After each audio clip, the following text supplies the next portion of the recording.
Deadly Shades by H.D. Thomson.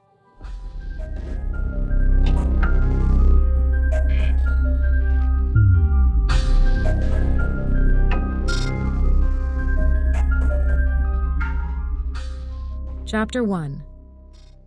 I thought we went through this already.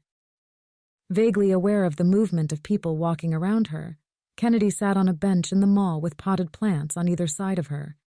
She shouldn't have answered her cell, but then when it came to Luke, she always seemed to cave. Plus, she could only ignore his calls for so long.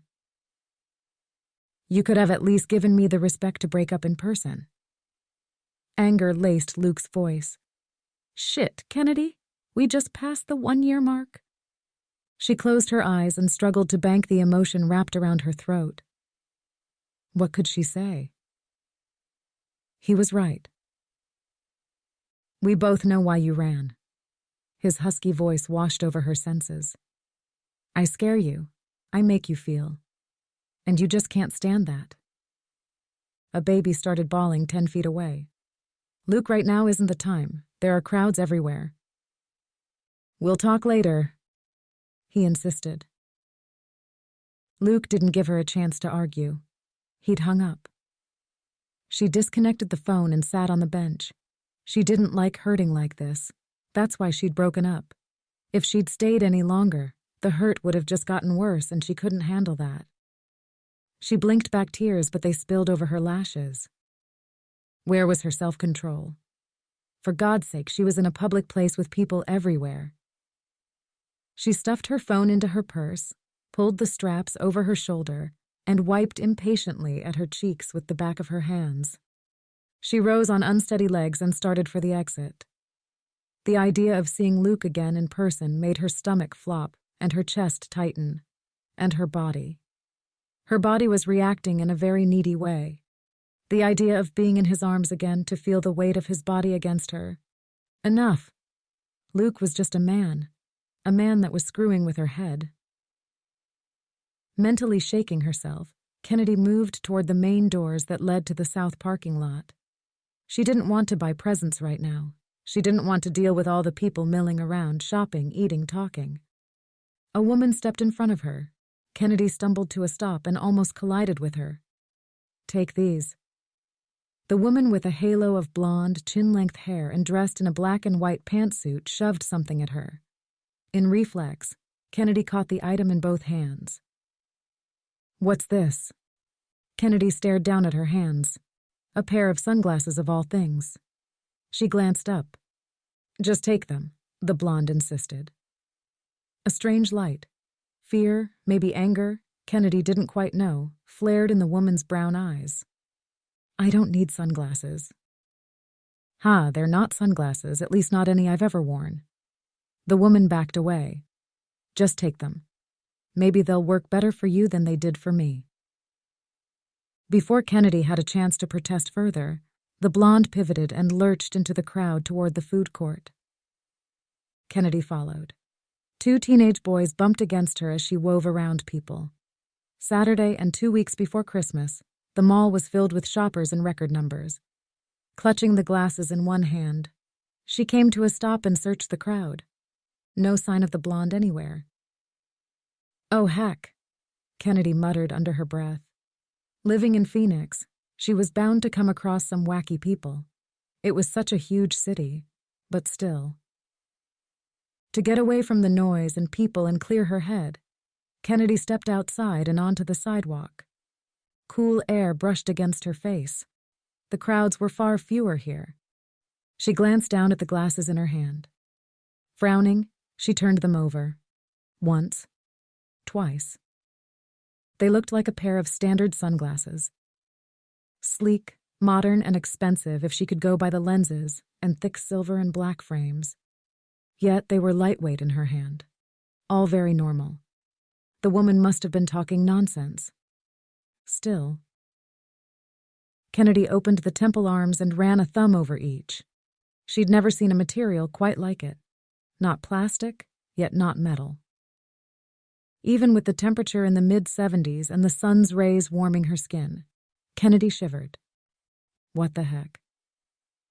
Gingerly, she slipped them on her nose and looked over the parking lot. A blinding light flashed across her vision. The unexpectedness of it sent the breath rushing from her lungs. Just as quickly, the light vanished. She yanked the glasses off her nose and peered up at the sky. Lightning in the middle of the day, with no cloud in the sky? Impossible. She peered around her but didn't see anything out of the ordinary. As a woman stepped onto the sidewalk in front of her, Kennedy slipped the glasses back on. Both lenses flickered, then flared. Kennedy sucked in a breath of shocked air. The glasses. It had to be the glasses. Light radiated from the woman. Not white or yellow, but orange and blue. The colors pulsed and shimmered. Kennedy looked away. The mall, bushes, trees, cars, and parking lot all looked normal, but a shade darker. Like any normal pair of sunglasses. She glanced back to the woman. Tension slipped across Kennedy's spine as the woman walked toward her. The colors swirled and throbbed around her head and shoulders, vibrant, near blinding as the woman drew closer. With each step closer, tension crawled across Kennedy's back. Was the woman normal? Out of this world? Her features seemed diluted against the colors. When the woman passed Kennedy on the sidewalk, the light and colors faded and the scene returned to normal, as if she'd been wearing a regular pair of sunglasses. Maybe it wasn't the woman, but rather Kennedy who was the problem. Was she hallucinating? She searched the parking lot, and each time her gaze came into contact with another human being, color radiated off their body or head. Shades of mauve, yellow, green. Every imaginable color of the rainbow. Except for one person, a teenage girl wearing black leggings and a t-shirt with a neon green logo. Gray pulsed from the girl. No color. Just lifeless shades of gray. What did that mean when everyone else glowed with color? Bizarre, absolutely, completely bizarre. No. More than bizarre. She took the glasses off, put them back on, and then off again. Each time looking at some new individual moving along the sidewalk or parking lot. One white, pink with a hint of orange, another blue, purple, and even maroon. Fear had long since disappeared. In its place, curiosity gripped her as she sank down on a bench by an ashtray and a potted ficus and rotated the sunglasses in both hands. Kennedy didn't see anything odd in the lenses.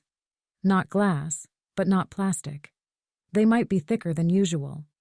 Even prescription glasses were made into a thin, hard plastic. For one crazy moment, she thought of the movie Terminator and Arnold Schwarzenegger's sunglasses. Maybe they were out of this world. They sure didn't look computerized, at least she didn't think so. She searched the frames for any buttons, levers, or switches. The material was as smooth as glass and cool, even cold to the touch, although the day was relatively warm for a December day in the desert. Just what the heck had the woman given her? Glittered off his golden hair, caressing the short, spiky strands into the image of a radiant halo. He wasn't her angel. She didn't believe in angels, at least not the human type. But maybe if she just gave him a chance like he wanted. Panic bloomed in her chest. She didn't want to feel again. It hurt too much. He shifted and caught and held her gaze. 20 yards couldn't disguise the heat in their depths. She couldn't take the intensity of his expression and looked away first. 2 weeks since they'd slept together, since she'd felt his skin against her own. Kennedy clamped her teeth together, and if she had any self-control, it never would happen again. But the moment she drew closer and returned his gaze, she realized she really had no self-control when it came to Luke. That's why she needed to keep the hell away from him. "What do you want of me, Luke?" "A chance. That's all I'm asking. I know you're not indifferent. In fact, I think you're terrified of what I do to you. The idea of commitment, never mind marriage, sends you into a mental and emotional tailspin." Kennedy clamped down on her jaw. She hated how astute he was, but at the same time his empathy, sensitivity, and need to understand the motivations of others were the characteristics that had attracted him to her from the beginning. Whenever the relationship word comes up in a conversation, there's a look of absolute horror on your face. Shaking his head, he pushed off the wall with a hip and moved toward her until nearly a foot separated them. "I won't bring up the subject again." Liar. "You're probably right." He inched even closer and glided a thumb across her lower lip. "At least not for a while, but I have to admit, one day I do want to know why the idea scares the hell out of you. There are things you haven't talked to me about, things in your past, but I'm willing to wait." His scent drifted to her. Masculine, woodsy, with a hint of spice. She caught herself from tilting toward him and drinking in his scent. "For how long?" she whispered, fearful of the answer but unable to keep the question from slipping from her lips. He dipped his head and replied in an equally hushed voice by her ear, "For as long as it takes." His minty breath ruffled the strands of her hair and washed over her senses. He eased back until she met the resolve in his face. She shivered. His reassurance that he'd wait to let her work out her demons, along with the determined glint in his cerulean eyes that backed up those words, melted her insides and resolve. "I can't ask you to do that. I wouldn't want you to ask." He edged yet closer until his chest grazed the tips of her breasts. Her heart rate kicked up its pace. "You're too special not to fight for," he whispered. He kissed the corner of her mouth, just a feather touch, a hint of what could come, while his thumb caressed the sensitive slope of her neck right below her lobe. Another shiver raced across her flesh. She closed her eyes. Luke knew just what to say and what to do. She didn't back away. She didn't have the strength. This time she let herself lean into him. God, her willpower was non-existent. His lips grazed her own while he cupped her cheek and skated a thumb across the line of her jaw. She sank against his chest, unable to do a thing but surrender, as she trailed her fingers up over the soft cotton of his shirt to the wide breadth of his shoulders and kissed him back. Soft, tentative caresses, then bolder as hunger swept through her body and pooled in her belly. Her heartbeat did a crazy gallop. She found it difficult to draw in enough oxygen. "Your keys to get inside," he urged, nipping at her earlobe, skimming his mouth over the curve of her neck, his fingers linked with hers. Then he cupped his hand, and she surrendered them into his palm. He drew back briefly to unlock the door. The hinges sighed. The warmth of the interior of her apartment beckoned, and he urged her inside. Kennedy didn't need any urging, though. Her body screamed with mounting hunger. The door snapped closed behind her, and metal against metal sighed as Luke locked the door. Anticipation sent her heart rate to a new crescendo as Luke's kisses grew urgent, demanding. Her chest tightened. Desire caught at her from all sides. She slid her hands beneath his shirt and ran both palms over the smooth, hard contours of his chest and stomach. His muscles quivered from her touch, and his breathing turned rapid. Knowing that Luke was growing just as excited pulled her deeper into desire, and there was no way she wanted out. When she edged the hem of his shirt up over his waist, Luke didn't need any further encouragement. He eased back and pulled off his shirt. The cuffs from his sleeves caught against his wrists before he flung it to the floor. He paused long enough to stare down at her. His blue eyes, almost black with passion, gazed down at her with such intensity that Kennedy wanted to believe what they had could last. Shirtless, with wide shoulders, thick chest, flat belly, a pair of low-slung jeans riding his trim hips, Luke looked like he'd stepped from the mists of an erotic dream or fantasy. "You have no idea how you tie me up," he breathed. Other clothing followed, pants, underwear, bra, and socks. They littered a path down the hardwood hall and into her bedroom. By the time they reached the cool cotton of her bed, they were both naked.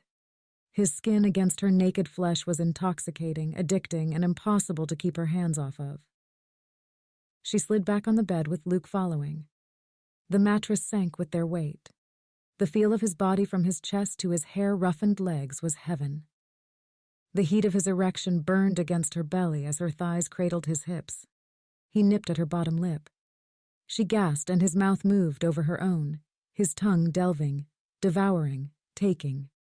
She arched, rubbing her breasts against the wall of his chest. His hands caught in her hair, anchoring her head against the feather pillow as his kiss deepened, grew hot and demanding.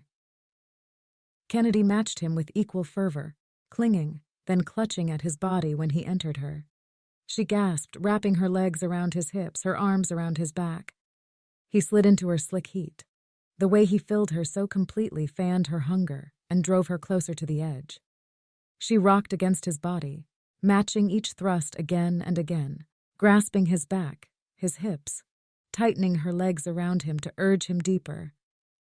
Her climax hit her hard, crashing into her body, ripping the breath from her lungs, gripping every muscle with mind-numbing pleasure. He shuddered above her, pressing his lips against her temple, holding her like he never wanted to let her go. Luke's ragged breath fanned her temple. She closed her eyes, relishing the weight of his body against her, the heat of his skin molded against her own. Just 2 weeks, but it had felt forever. How could one man make her feel so alive, so unsure? It scared the hell out of her. Luke eased back on his elbows and stared down at her. The heat of his gaze hadn't dissipated. They burned her with their intensity. How can you walk away from that? She stiffened. Shit. He touched his brow to hers, then kissed the tip of her nose and moved to the side, while keeping a leg draped over her thighs. Forget I said anything. She started to push away from him. But it's out there. You're always going to want something I'm unwilling to give. It's not fair to you. He urged her deeper into his arms. I won't hurt you. You say that now. She closed her eyes against the fear. I can't guarantee anything, but I do know I love you. You've got to know that. I know, but sometimes all the love in the world isn't enough. Panic started welling inside her chest, and Luke must have seen it, because he smiled with a touch of sadness in his eyes and relented. I don't know about you, but how about we order pizza? It's almost 3 and I forgot all about lunch. That sounds perfect, she returned, thankful that he was going to ignore the elephant in the bed with them. Feeling suddenly vulnerable, she rummaged in her dresser drawer, grabbed a t-shirt of Luke's she hadn't found the willpower to discard, stuffed her arms into the holes and yanked it down to her hips. Luke must have taken the hint because he grabbed his underwear and pants from out in the hall and got partially dressed. He left his shirt off, which Kennedy had to admit was more than a bit of a distraction. Veggie or meat lovers? Well, since I've already had a bit of meat, she smiled suggestively. How about we go with the veggie? You got it. Barefoot, she followed him into the living room, watching and loving how those jeans of his hugged his butt in all the right places. Hey, you dropped your purse and sunglasses on the floor. A wicked grin laced Luke's face after he picked her sunglasses up from the ground. You must have been sidetracked. I wonder how that happened, The glasses must have fallen in their hurry to get naked. Her purse was also lying on its side by the door. Another sign that nothing but getting in bed with Luke had been on her mind. He turned the glasses in his hands. New, very modern looking. Her heart missed a beat. She'd forgotten about them. Try them on. He arched a brow. Please. She smiled with encouragement, keeping quiet as to the reason why for a minute. She wanted an unbiased view of the glasses. As he slipped them on, she waited tensely. For the briefest of moments, she thought he stiffened, but when he didn't immediately say anything, she asked, And? And what? What do you see? You. His lips curved into a sexy grin. And boy, are you some damn sexy woman. That's all I can say. Knowing you don't have any underwear on under that big t-shirt of yours is making me think of dragging you back into bed. You need to feed me first. Kennedy cocked her head to one side. But do you see anything strange? Strange? Yes, strange. Maybe the glasses weren't odd after all, and she'd imagined everything. She hadn't eaten all day, so she might have started seeing things that just weren't there. No, another part of her argued. She wasn't going cuckoo. Even lightheaded with food wouldn't have made her see rainbows coming from people. His brow creased. Now that you mention it, there was a flash across the lenses, almost like that from a camera. I thought it might just have been me and being hungry. But there's another kind of strange thing. Everything's in color but you. She frowned. What do you mean? You're like a black and white movie, actually more like various shades of gray.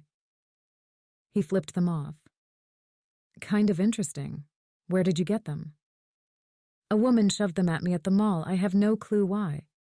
Maybe because she wasn't in color? The idea made her stomach knot. The whole thing was too bizarre. She thought I might find them useful. Strange glasses from a strange woman? He shrugged a shoulder.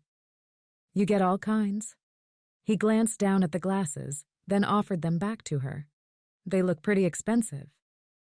She took them from him and put the lenses on, too curious to wait to find out what color he was. I might be an old movie, but you're a whole lot of orange. His lips twitched. Are you reading my aura? Aura? Yeah, the electromagnetic or energy field around a person or object. You've heard of them, right? Yes, but they've never really come up in any conversations I've ever had. It sounds like you know something about them. It's a little too new age for me, I guess. I know a bit, but nothing like my mother. A wry smile lifted the corners of his lips. Actually, she's pretty into it. A lot of people get this misconception that an aura shows a person's psychic abilities, but it's more about a person's well-being. My mother told me at one point that she could tell if a person was about to die by the color of their aura. She actually had a website on the subject. She's really into astrology and all that new age stuff. You never told me that. You never asked. Kennedy snapped her mouth shut. He was right. She'd been so damn selfish, not wanting to know more about Luke, because the more she learned about him, the more she would come to care for him. Something she never wanted. It would be far too weird if these things read a person's aura. She arched a brow. You haven't heard of anything that can do that, have you? I know there are some metaphysical shops out there with cameras that read a person's aura, but have you heard of black or gray colors coming from a person? Ah. He glanced around, the humor suddenly draining from his face. I need to order the pizza before both of us end up starving. Ronnie's parlor can take a while to get here. Kennedy suspected he was avoiding her question, but she let it go. While Luke got on the phone for a delivery person, she walked over to the living room window and peered outside with the glasses still perched on her nose. She didn't have to wait long for someone to show up by the window. A mother and child walked along the sidewalk. Yellows radiated from a girl of about 3. Brunette curls bounced against her shoulders as she skipped and clung to her mother's hand. Kennedy didn't have to ask to know that yellow meant joy, freedom, and innocence that only a child could have. What a beautiful little girl. Sudden pain sliced into her chest, almost as if someone jabbed a sharp and serrated knife into her heart. She sucked in a lungful of air and shut her eyes against the anguish and despair. She placed a hand against the window jamb and fought back nausea. She shook off the past with vicious intensity. Now wasn't the time to cave into the memories. Maybe when she was alone, but not now. She blinked and focused instead on a couple just stepping out from their car. The man radiated an aura she hadn't seen before. Luke, you have to look at this. 1 second. After hanging up, he joined her by the window. What? Take a look at this couple. What about them? She's blue and green with a touch of orange around her shoulders, but he's a real muddy green. Very drab-like. What would you make of that? She shoved the glasses at him. He had to see the same colors, or she was going to start wondering if she had a screw loose inside her head. Lips firming, he slipped them on and looked at the couple. Yeah, I see what you mean. Maybe it's a person's mood. The guy looks disgruntled. Maybe envy or jealousy. I get a negative feeling from it. Her colors are more vibrant. But that doesn't explain you. You're never in a bad mood when I get you in the sheets. He sent her a wicked grin. Obviously, there's more to it. He nodded to the couple outside. Do you know him? No. She twisted her lips. Not sure if you remember mood rings? My older sister had one. The glasses are almost a sophisticated version of it. Still looking out the window, Luke murmured. Her color seems to be fading a bit. He's probably leeching off her energy. Kennedy mused darkly. Maybe he's an energy vampire. Luke's brow arched above the sunglass lenses. Or maybe the glasses are losing their power, or whatever you want to call it. Well, something strange about them. Kennedy glanced over at her laptop on the sofa's ottoman. I bet if I do a quick search for auras, I'll be able to find out the meanings of all the colors. You can always talk to my mother. She eyed him with a wry smile. Not going to happen. Why? Don't feel like being in front of a firing squad and spilling all your secrets? Well, I wouldn't say a firing squad. Kennedy tried to be diplomatic. In truth, of the 3 times she'd been in Melinda's company, the woman had hit her with far too many personal questions, and if the questions hadn't done Kennedy in, the woman's inability to keep silent for more than a minute would have knocked her for a loop. Kennedy plopped down on the sofa.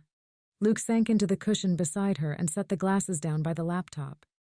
It took less than a minute to connect to the internet and find a website on auras. There are so many colors. She slipped the glasses on her nose and peered at Luke. You have green, a bit of blue, but there's a whole lot of orange along your upper body and head. She scrolled down the screen. Orange is about virility, lots of energy, and stamina. Stamina, eh? You can remove that smirk. Laughing, she shook her head. You wicked, wicked man. Okay, I can see why you're orange. You have plenty of stamina. I'll have a little more stamina after the pizza arrives. You don't stop, do you? Never. Luke smiled back at her, his eyes flaring with a distinct devilish gleam. I've got too much energy. She turned back to the screen. I don't see anything yet about gray or black, but there's something here about muddy green, though. We were pretty darn close. Muddy green means deceit, even jealousy.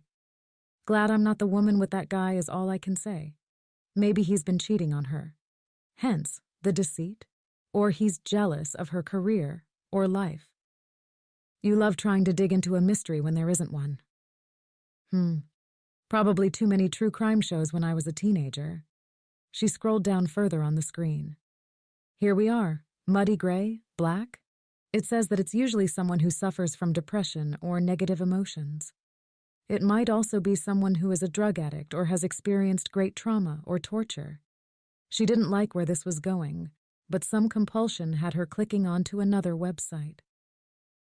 Oh, on here it says death, evil, hatred. She sank back against her chair. Oh, great. I never considered myself evil or full of hate, so I've got only one other choice. Death. How nice. Get that look off your face. You have no clue who wrote what you're reading. That site could be from a 15-year-old or a complete wacko. Seriously, the topic is just crazy. Unease settled like an uncomfortable meal in her stomach. How do you explain the glasses, then? Maybe they're some type of gag gift.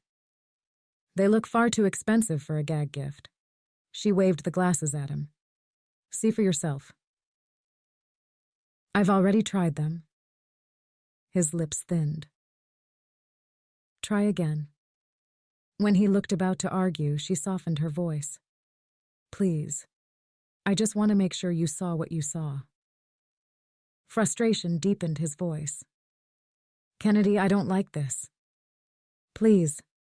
She leaned over and brushed her lips over his, kissing the corner of his mouth, then nibbling a path across his jaw to nip gently on his earlobe. She drew back. I'll make it worth your while. He arched a brow. You are such a tease. Oh, but you love it. Fine. He lifted a hand, opened a palm and shook his head. Smiling, she placed them in his hand. He grunted. If I'm not careful, people are going to call me whipped. They can only say that if I go buy a whip and try it out on you. Funny. Sighing, he slipped the sunglasses back on. You look pretty darn sexy in them. Kennedy cocked her head to one side. The shades added a mysterious sex appeal to Luke's blonde, windswept hair, strong jaw, prominent cheekbones, and sensual lips. The man was lethal, but she wasn't going to keep telling him that. He had too much power over her as it was. So what do you see? Nothing. What do you mean, nothing? Luke shrugged and tossed them onto the ottoman beside her laptop. They're just a pair of sunglasses. Kennedy didn't like how he didn't meet her gaze. She stilled. Something wasn't right. I'm going to keep on asking you until you tell me what you saw. You know how stubborn I can be. Just gray. Gray? How do you mean? Everything around, sofa, furniture, is in color, but you were just different shades of gray. Gray, eh? Unease crept across her back. She did another search on the internet and found a different site. On this one, it says gray means death. Stop it, Kennedy, you're scaring yourself.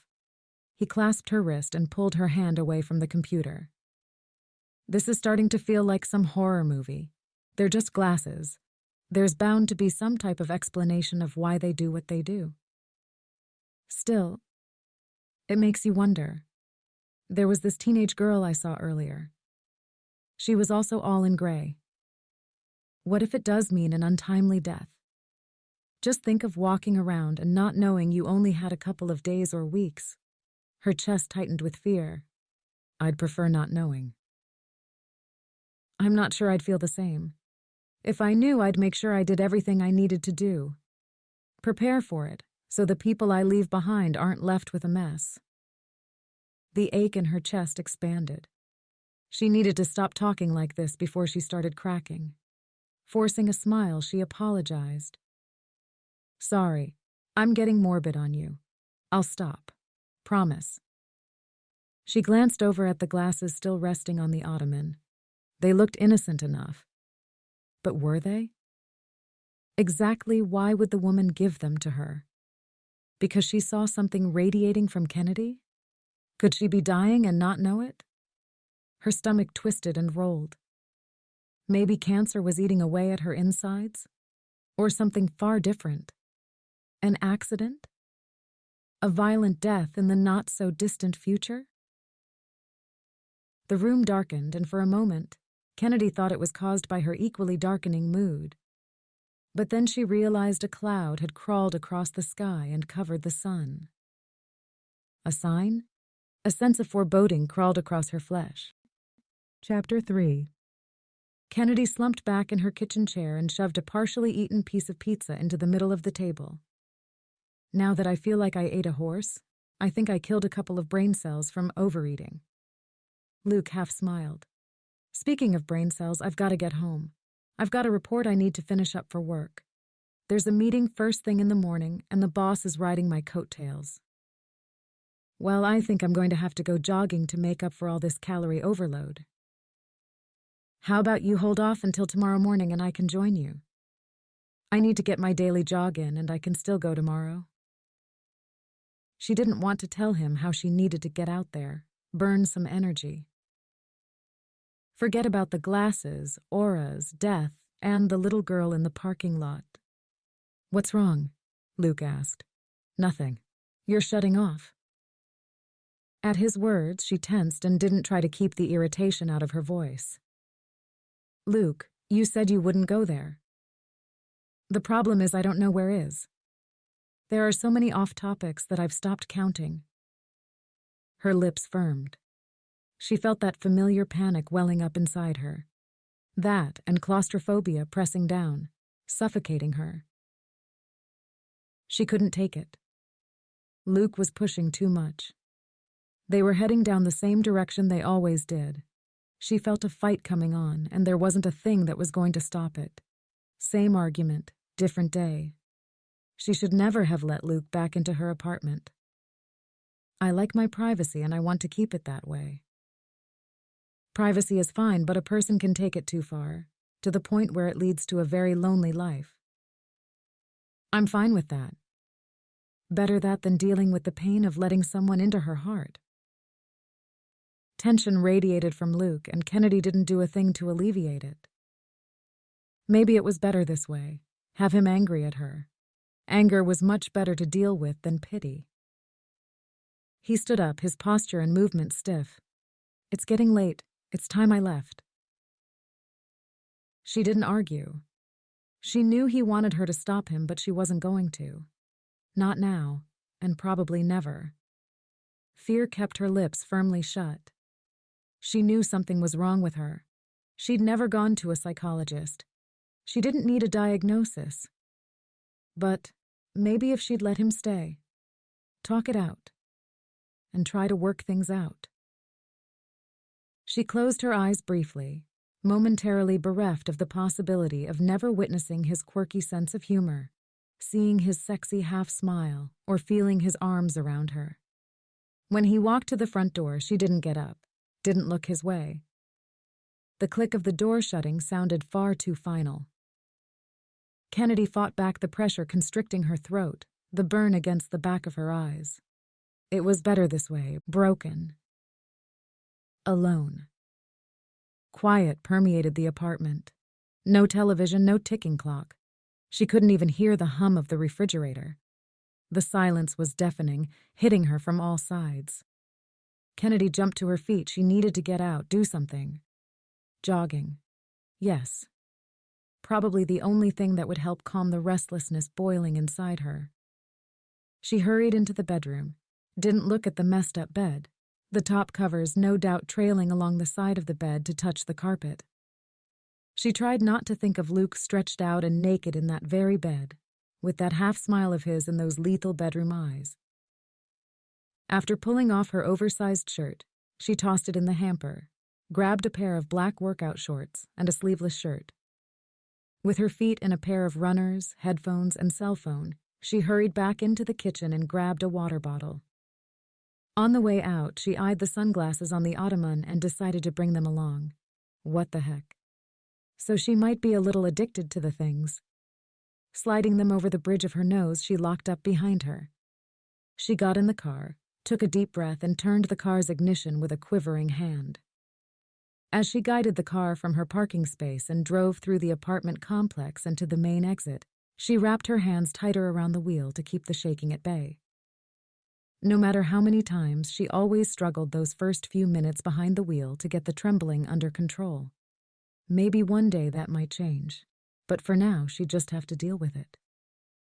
She kept to the speed limit on the freeway and side streets, made sure she came to a complete halt at all stop signs, and signaled at every turn. 20 minutes later, she pulled into the parking lot of Thunderbird Parkway, a hiking trail that threaded through a couple of foothills on the fringes of Phoenix. Several points across the trail, a person could see the city's downtown skyscrapers against the horizon. She parked in the middle of the lot. 3 other cars were also in the parking area. Usually in the morning, the place was packed with hikers taking in cool winter weather. No one ventured out here in the summer unless they hit the trail before the sun broke over the horizon. The sun bounced off the hood. She adjusted her sunglasses. The idea of coming across other people and reading their auras was fascinating. So maybe her aura was gray. There could be viable reasons other than death. She was healthy. She worked out on a regular basis. Unless an accident waited for her. A car running a red light and T-boning her. She should have died 4 years ago. For some reason, she was still walking among the living.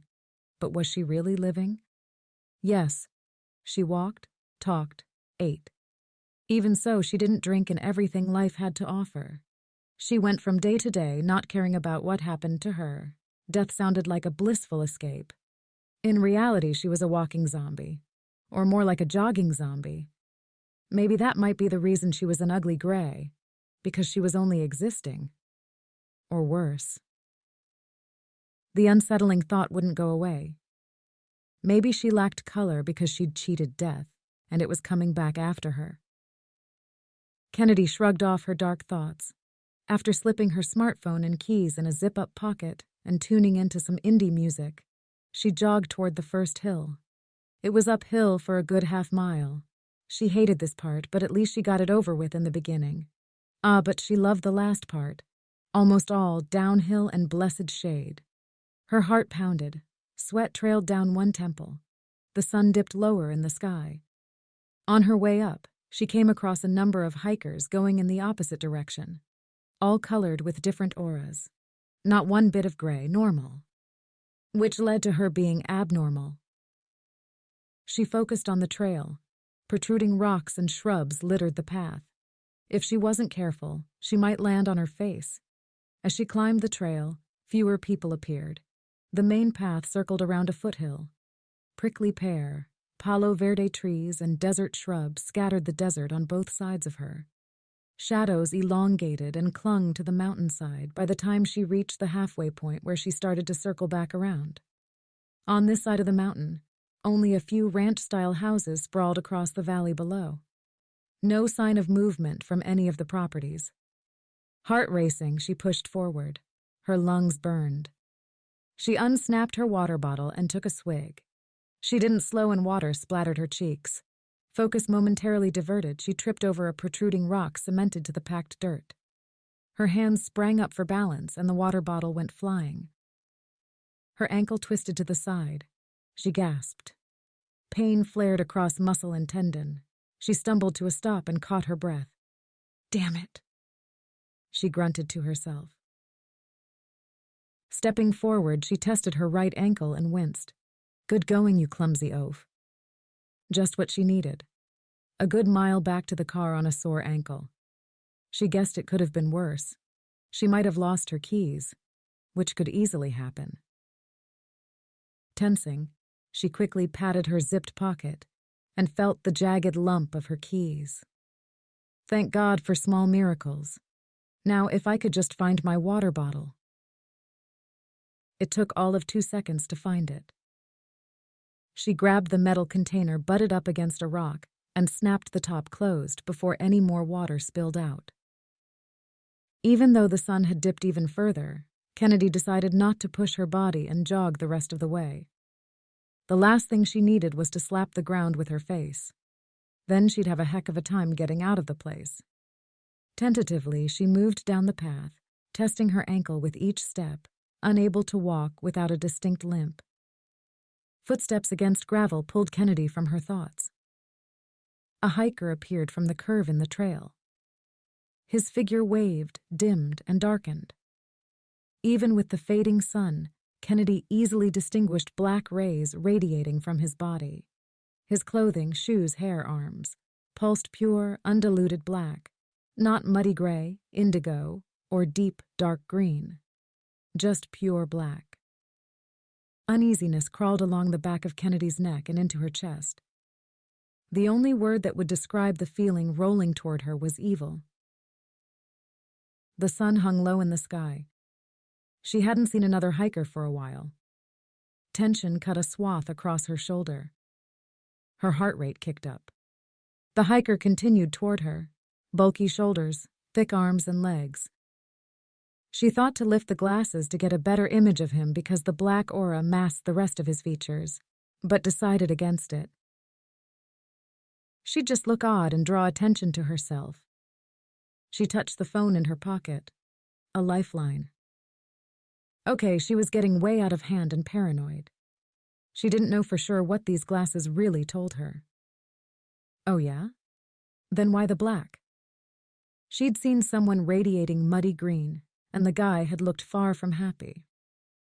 Black didn't necessarily mean evil, it could mean death, but she wasn't getting a feeling of his death. Oh no, not at all. Death could very well mean the other way around. He might have killed, murdered, raped. Enough. She stared at the hiker. Approximately 25 yards now. Black continued to emanate from all areas of his body, but mainly from his chest and head. Who was she trying to fool? His voice carried across the distance. Jesus. He was talking to himself and opening and closing his hands. The better to strangle your neck, maybe? Cut the sarcasm, Kennedy. This wasn't funny. Last year, a female hiker was raped and murdered in another recreational park east of Phoenix. The idea of passing him made her stomach roll with panic. Closer, yet closer. She looked down at the ground as she walked awkwardly forward. Hey, are you all right? She pulled the headphones from her ears. Forcing a smile, she avoided looking at his face and nodded. I'm fine. But you're limping. This time she glanced up. The male hiker stood just 6 feet away. He wore navy track pants and a sleeveless t-shirt, which revealed a barrel-like chest and thick corded muscles along his shoulders and arms. She lifted her gaze and met his eyes. Oh, Jesus. She sucked in air and viciously pulled back the scream rising up her throat. The glasses revealed a face the color of bleached bone. Black sockets with no eyes inside, a mouth minus lips, a ghoulish, horror-like face. The sunglasses. They were distorting his face. Had to be. Heart slamming against the inside of her ribs, she ripped the glasses off. He looked human now. A ruddy complexion, thick, brown, nondescript hair, doughy cheeks and chin. Now that he looked normal, helped but not by much. To hide the trembling in her hands, she stuffed her glasses in another zip-up pocket in her shirt. It's just a little twist. Are you sure? He stepped in front of her and stopped, blocking the trail. She'd have to scramble around him to get past. Alarm skated across her flesh. The path here had a steep incline on one side and a sharp rise on the other. There was little room to maneuver anywhere without struggling for balance. He took 2 steps toward her. He cocked his head to the side, and the smile creasing his face didn't reach his eyes. What looked like a tattoo of a snake wrapped around his forearm and up around his bicep. She stepped backward and blindly stuffed her headphones into her pocket with one hand. Her fear escalated. He shook his head. Let me at least make sure you get to your car, okay? I'm fine, she said the words too sharply. Damn it. She'd been unable to mask the alarm in her voice. Her gut was telling her to run, to escape before it was too late. His face tightened, his eyes narrowed. Something dark flickered in their depths. She stumbled back. Her heel hit air where the trail ended, and the ground pitched downward. Pebbles trickled down the slope. For a wild moment, she thought she was going to fall backward, but he caught her wrist and pulled her forward. He towered a good foot over her. Easy now. His breath, scented of onion and spoiled meat, washed across her face. We don't want you hurting yourself even more. Don't touch me. She jerked her arm, struggling to escape his grasp. The look of fear must have been stamped all over her face. Why are you so scared? His grip on her wrist tightened. What do you know? I don't know what you're talking about.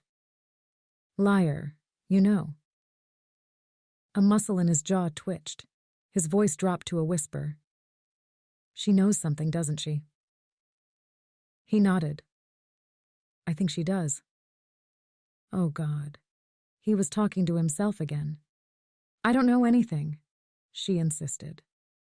She forced herself to relax, hoping to give him the impression she didn't plan on fighting him and he held all the control. She's lying to you, he whispered. His gaze clouded. She knows what you've done. We need to stop her from telling anyone. He was crazy, and she was going to die. That's why she was gray. All this time she'd been only existing, wanting to just disappear, and now she might get that wish. Tensing, searching for a vulnerable spot on his body, she shifted on the balls of her feet and ignored the ache in her ankle. All those self-defense shows or episodes on television escaped her mind. Only one word screamed inside her head. Escape.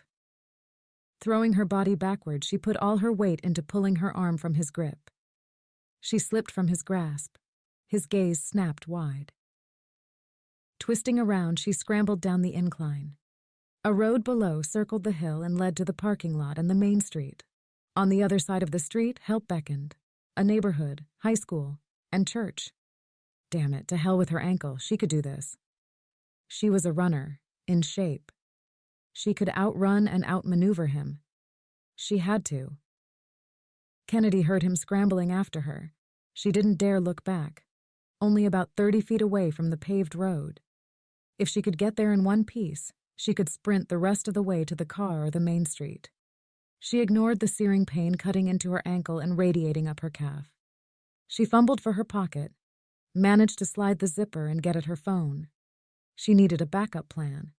If this creep managed to overtake her, she needed help. She might get raped, beaten, and pummeled, but if she told someone of her whereabouts, the odds of living another day could turn in her favor. Jamming speed dial with a thumb, she careened around a tree, rocks and brush.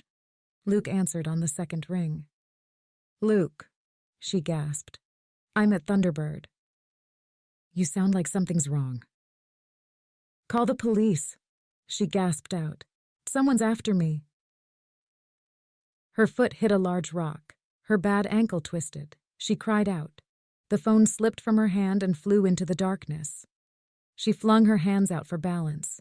Oh, God, she couldn't fall. If she fell, he'd be on her in seconds. She flung her hands out for balance. The ground sped toward her. "Gotcha."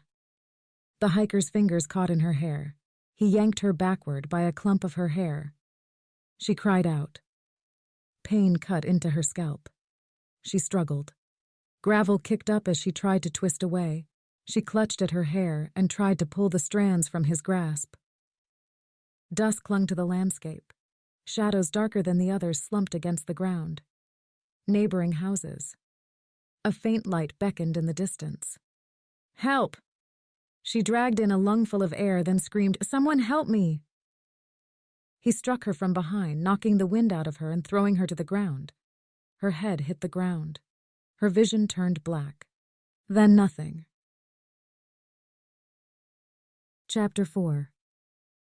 She woke to pain. It battered her head, face, back, and ankle.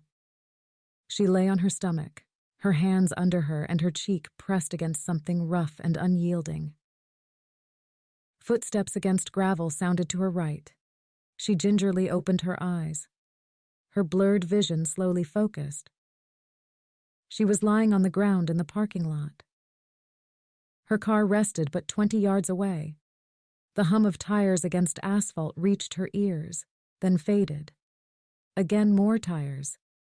People were driving by, completely oblivious of the crime unfolding a short distance away. Dusk had fallen. Streetlights, too weak to penetrate into the park, left her and her assailant hidden from view. The creak of hinges cried into the night. Then sudden weak yellow-tinted light flickered on. Oh, God. That sounded like a trunk opening. She tensed, easing her hands from under her body, preparing to spring up and run. "Oh, no, you don't." He grabbed her arm from behind. She twisted at the waist and kicked out. Her toe hit a shin. It didn't seem to faze him, though.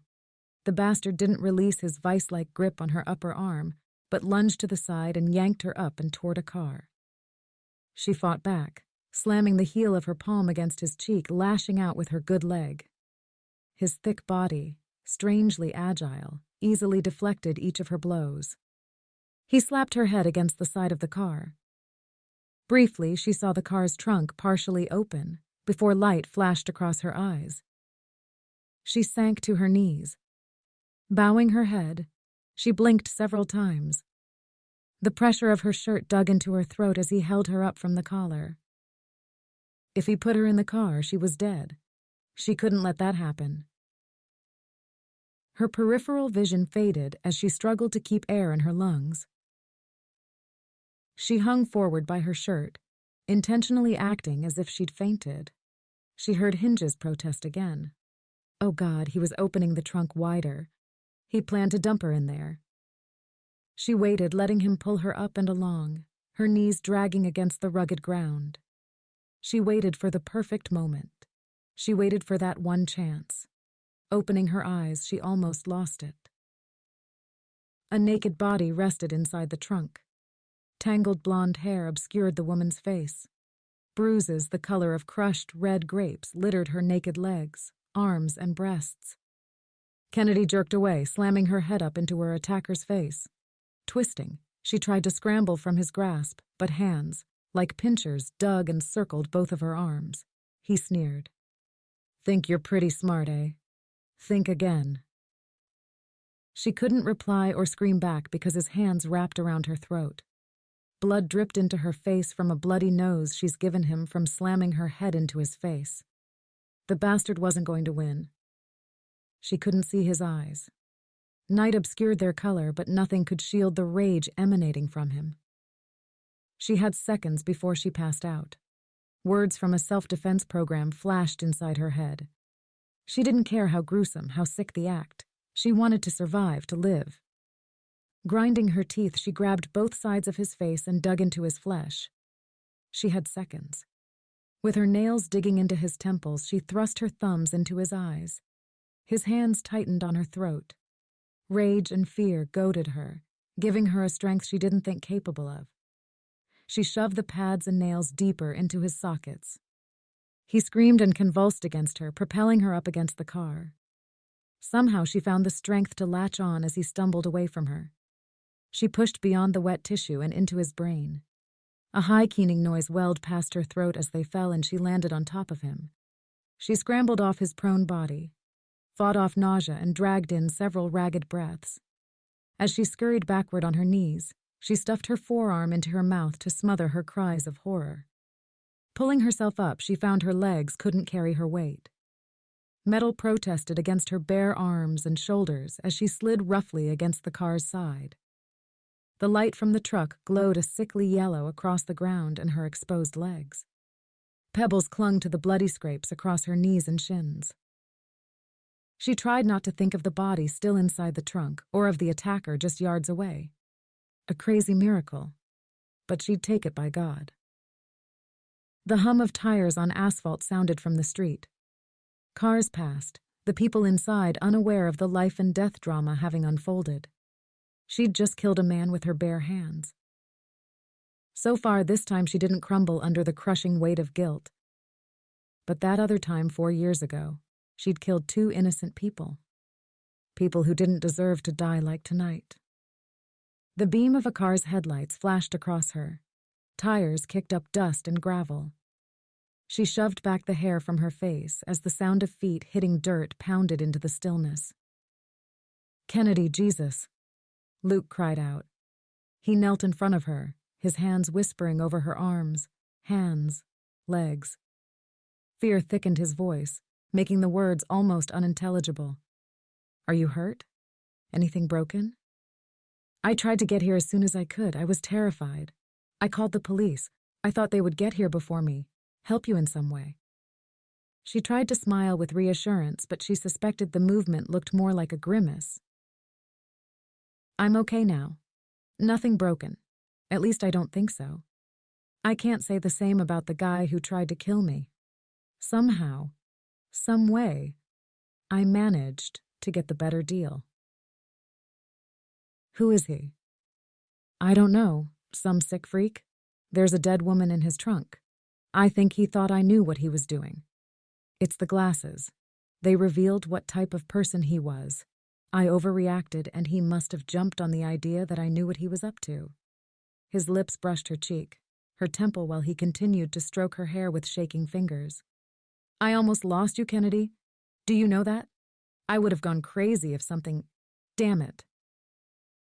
Even with the dim light from the car, she saw the glitter of tears against his cheeks. The terror, the fear that had gripped her minutes before melted away into a tide of love and humbleness. "But you didn't and you won't. I've been a complete idiot, a stupid fool. I was dead inside, unwilling to live. But now I know I have to change. I can't keep on going the way I have been. I need to believe in forgiveness."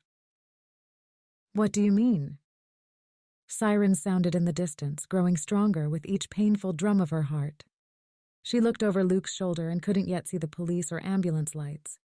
Taking a shuddering breath of relief, She sank into Luke's arms.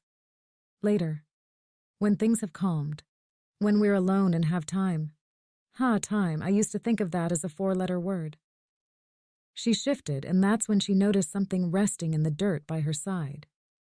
Frowning, she reached over and picked the object off the ground. Her sunglasses. They must have slipped from her pocket. They'd either saved her life or nearly gotten her killed. Chapter 5. Kennedy sat in the passenger seat of Luke's car. They were heading out of town for the weekend. Luke thought she needed to get away. She knew he was trying to clear her mind, keep her thoughts away from what happened 5 days ago. Wind swept into the vehicle from both open windows, playfully tossing her hair. She inhaled the crisp outdoor scent. It was good to be alive. There was a time she thought she'd never say that, but life had its many twists and turns. She'd been battling guilt all this week, trying to fold it away, let it rest in a place she didn't need to visit anymore. "You're too quiet," Luke commented, his gaze veering off the road to her for a moment, a deep crease burrowing between his brows. "And it isn't just because of last week. You get like this at times. You go off to this dark place where I can't reach you, damn it." He twisted a hand around the steering wheel. "Sorry. I promised I wouldn't dig into your past, and my word means a lot to me." "Don't apologize, I'm the one that needs to." She shook her head. It was time she let go. If she wanted to have any meaning in her life, she had to. "I'm blessed to have you still in my life after all I've put you through. I really marvel at your patience. Any other man would have left long ago." "I'm not any man." His hand visibly relaxed on the wheel. "You don't realize? Even with all your secrets and a past you're unwilling to talk about, I can't replace you. Not with how I feel. There's a lot of things I've never compromised on, but when it comes to you, I'm finding out I'll pretty much do anything." At his words, her insides melted. How could they not? And how could she have ever thought that she could walk away from a man like Luke? Kennedy grimaced. "I don't deserve you, but I'm not fool enough to think I should let you go." She sank into the passenger seat and stared up at the roof. She pulled a strand of hair tickling her cheek from the open window and slipped it behind an ear. "I was in a car accident 4 years ago." She sensed his interest, almost physical in intensity, yet he remained silent. She really did appreciate his patience. "It started out as a simple Saturday afternoon. I was driving, just getting out of town for the day. There was a stop sign I didn't see. I wasn't paying attention. I was arguing with Matthew, someone I'd been dating for a little over 6 months. It was getting pretty serious. We were arguing over something so stupid, a reality television show of all things, and one of the actors." She hugged her arms against her chest. "Well, I went through the intersection without stopping. There was another car. I'm sure they never thought I'd run it. We were T-boned. The passenger door buckled under the force. Matthew didn't stand a chance." She swallowed, trying to find the right words, the right phrases. "I'm sorry." She glanced over at Luke. She saw exactly what she didn't want to see. Pity. Yet there was more. Sincerity and love in his blue-eyed gaze. In the other car, there was a little girl. Just 3. She had curly brown hair.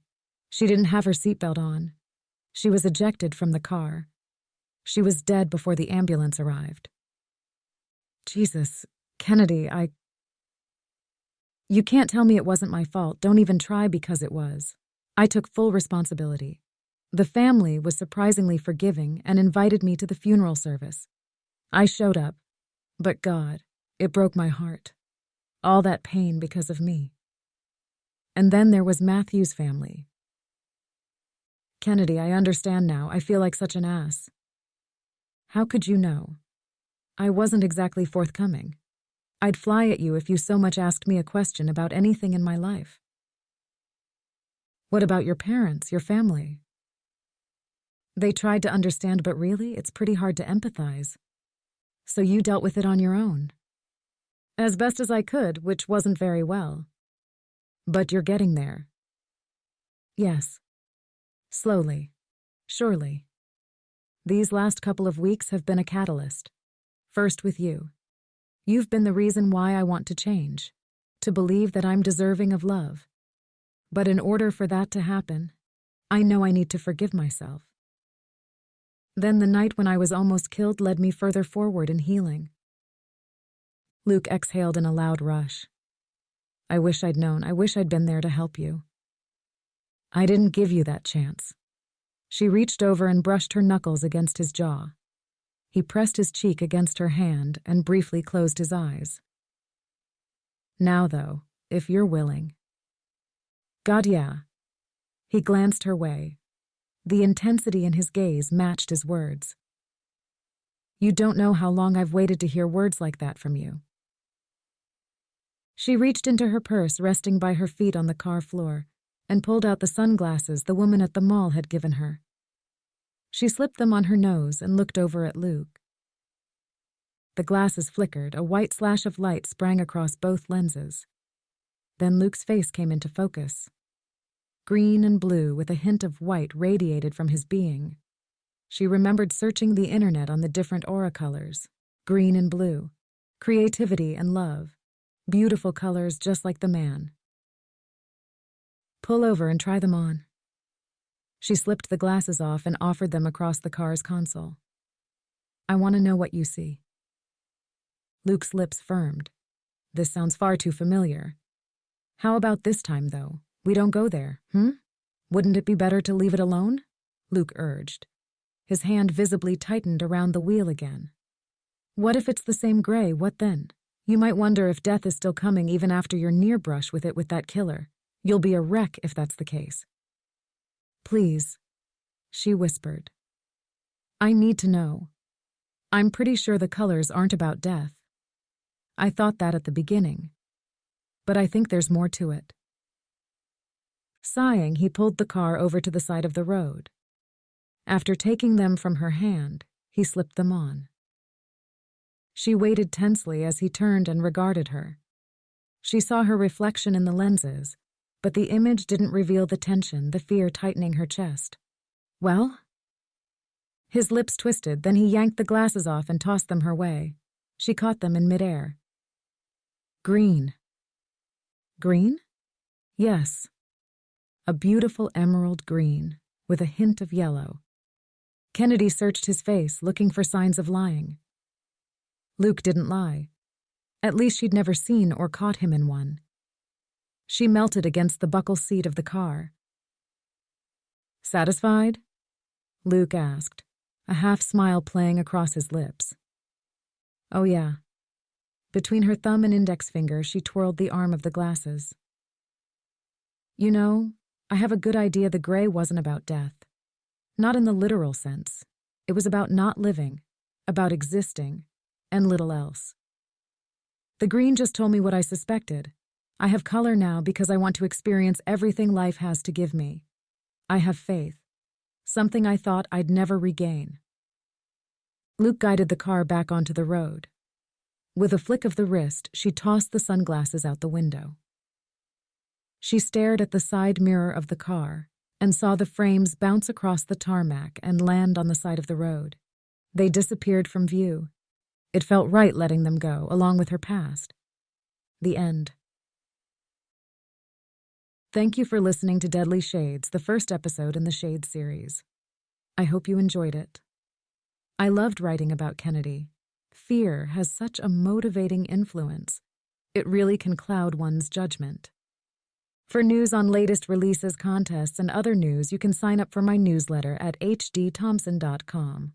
Also, if you feel like contacting me, you can always catch me on Facebook. Again, thank you for taking the time to read Deadly Shades. I hope you found it entertaining enough to listen to Shades of Holly. With gratitude, H.D. Thomson. Complete list of titles: Romantic Suspense, Smoke and Mirrors series, Anxiety, Duplicity, and Identity. Paranormal Romance, Onyx and Mercury series. A Kiss Before Dying and a Long Kiss Goodbye. Shades series. Deadly Shades, Shades of Holly, and Killer Shades. Contemporary Romance, The Long Road Home and Protecting Katie. About the author, H.D. Thomson moved from Ontario, Canada as a teenager to the heat of Arizona, where she graduated from the University of Arizona with a B.S. in Business Administration with a major in accounting. After working in the corporate world as an accountant, H.D. changed her focus to one of her passions, books. She owned and operated an online bookstore for several years and then started the company Bella Media Management. The company specializes in websites, video trailers, ebook and print formatting, and promotional resources for authors. When she is not heading her company, she is following her first love, writing. You can read more about her and her books at hdthomson.com. Deadly Shades, copyright 2012 by H.D. Thomson. All rights reserved. No part of this audiobook may be reproduced in whole or in part, recorded, distributed in any printed or electronic form, or reproduced in any manner whatsoever, or by any information storage and retrieval system now known or hereafter invented, without express written permission of the publisher, except in the case of brief quotations embodied in critical articles and reviews. This is a work of fiction. Names, characters, places, and incidents are products of the author's imagination or are used fictitiously. Any resemblance to actual events, locales, or persons living or dead is entirely coincidental. Published by Bella Media Management.